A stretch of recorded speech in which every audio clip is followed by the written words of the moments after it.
నమస్కారం గురుగారు. ఆశీర్వచనం తల్లి. గురుగారు, ఈ క్రోధినామ సంవత్సరంలో కన్యా రాశి వారికి ఏ విధంగా ఉండబోతుంది? శ్రీ మహాగణాధిపతయే నమః. ఐం మహాసరస్వత్యే నమః.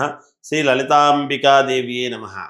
ఈ క్రోధినామ సంవత్సరము ఉగాది పండుగ నుండి ఈ సంవత్సరం అంతా కూడా కన్యారాశి వాళ్లకు ఎలా ఉంటుంది అనేటువంటిది ఇప్పుడు మనం చూస్తాం. ఉత్తర 2, 3, 4 పాదాలు, హస్త నక్షత్రము 4 పాదాలు, చిత్త 1, 2 పాదాలు కలిస్తే కన్యారాశి. ఆదాయం 5, వ్యయం 5, రాజపూజ్యత 5, అగౌరవము 2. కన్యారాశి వాళ్లకు నేను 2023 నుండి చెప్తూనే ఉన్నాను. దాదాపు 11-12 సంవత్సరాల పాటు బాగుంటుంది, మహాద్భుతముగా ఉంది అనే తెలియజేస్తున్నాను. ఇప్పుడు చెప్తున్నాను, చాలా అంటే చాలా అనుకూలముగా ఉన్నది. రుణబాధలు తీర్చుకుంటారు.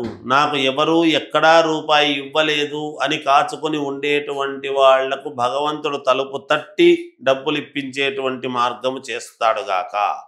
అట్లని మనం ప్రయత్నాలు చేయకుండా ఉంటే వస్తుందిలే అనేటువంటిది తప్పు. చేసుకోవాలి.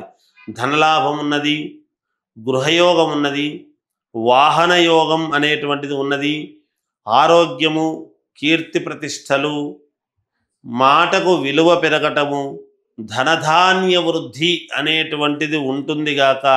స్త్రీ సౌఖ్యం ఉంటుంది.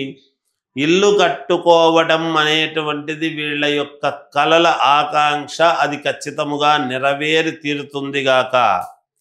కొత్త వ్యాపారాలు చేయాలి అని అనుకుంటూ ఉంటారు.